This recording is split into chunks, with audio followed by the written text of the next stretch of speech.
نحمده ونصلي على رسوله الكريم اما بعد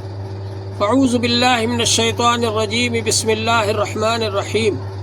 قال الله تبارك وتعالى في القرآن المجيد والفرقان الحميد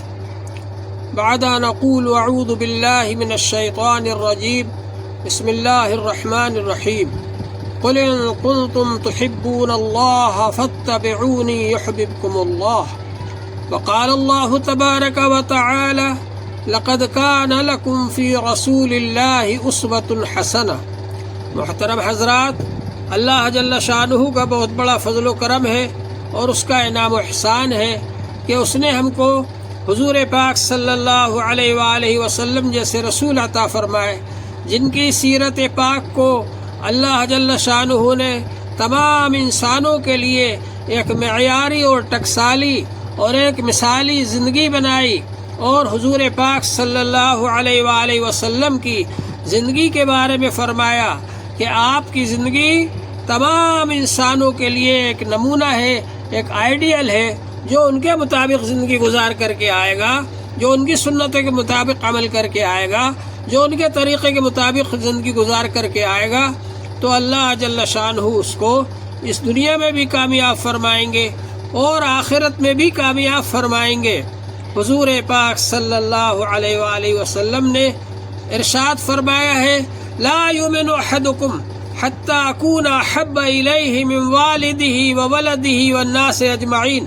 تم میں سے کوئی شخص اس وقت تک کامل ایمان والا نہیں ہو سکتا یہاں تک کہ اس کے دل میں سب سے زیادہ محبت اس کے ماں باپ سے بھی زیادہ، اس کی اولاد سے بھی زیادہ، اس کی جان سے بھی زیادہ، سب سے زیادہ اس کے دل میں محبت میری ہو، یعنی حضور پاک صلی اللہ علیہ وآلہ وسلم کی محبت اس کے دل میں سب سے زیادہ ہو۔ جب اس کے دل میں سب سے زیادہ رسول پاک صلی اللہ علیہ وآلہ وسلم کی محبت ہوگی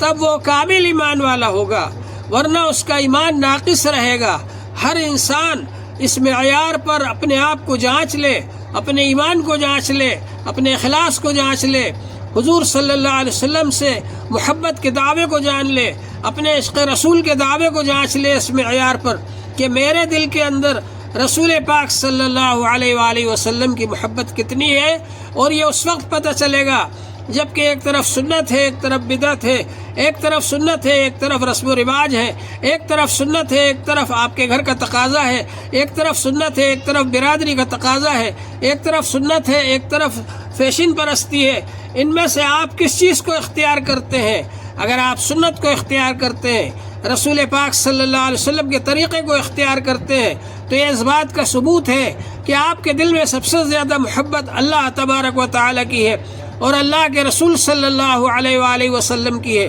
اور اگر آپ رسم و رواج کو اختیار کرتے ہیں، آپ فیشن پرستی کو اختیار کرتے ہیں،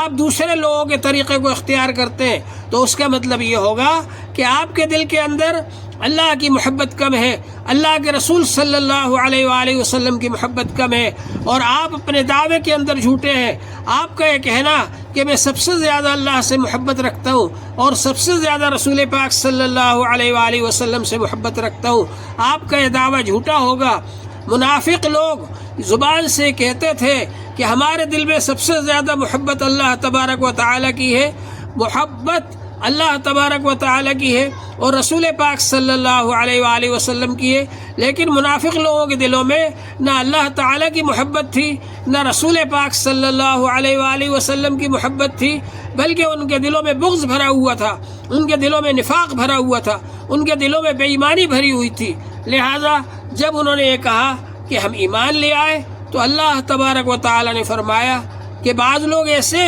جو یہ کہتے ہیں کہ ہم ایمان لے آئے وما ہم بمؤمنین، ان کے دلوں میں ایمان نہیں ہے، اور جب موقع آتا تھا تو وہ لوگ رسول پاک صلی اللہ علیہ وآلہ وسلم کی شان میں گستاخی کرتے تھے۔ ایسے ہی ایک موقع پر عبداللہ ابن سبا نے، عبداللہ ابن ابی نے گستاخی کی، اور اس گستاخی کی وجہ سے حضور پاک صلی اللہ علیہ وسلم پر آیت پاک نازل ہوئی قرآن پاک کی۔ اس نے یہ کہا تھا کہ ہم لوگ عزت والے ہیں اور یہ مہاجرین ذلیل ہیں، لہٰذا جب ہم مدینے جائیں گے تو ان مہاجرین کو وہاں سے نکال دیں گے۔ اللہ جل شانہ نے قرآن پاک کے اندر اس کی اس بات کو ظاہر فرما دیا، اور اس کے بیٹے حضرت عبداللہ مدینہ پہنچنے سے پہلے راستے میں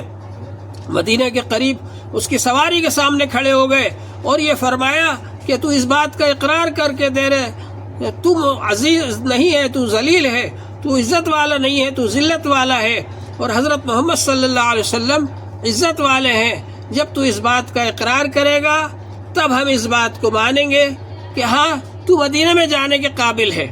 چنانچہ حضور صلی اللہ علیہ وسلم بھی تشریف لے آئے اور آپ نے فرمایا اس کو جانے دو۔ بہرحال گستاخ رسول کے ساتھ خود اس کے بیٹے حضرت عبداللہ نے معاملہ کیا اور یہ بتلا دیا ساری دنیا کو کہ باپ سے بھی زیادہ ان کے دل میں حضرت رسول پاک صلی اللہ علیہ وسلم کی محبت ہے۔ یہ جذبہ ہونا چاہیے کہ ہم اللہ سے زیادہ، اللہ کے رسول صلی اللہ علیہ وسلم سے زیادہ کسی سے ویسی محبت نہیں کریں گے۔ یہ جذبہ اگر آپ کے اندر ہے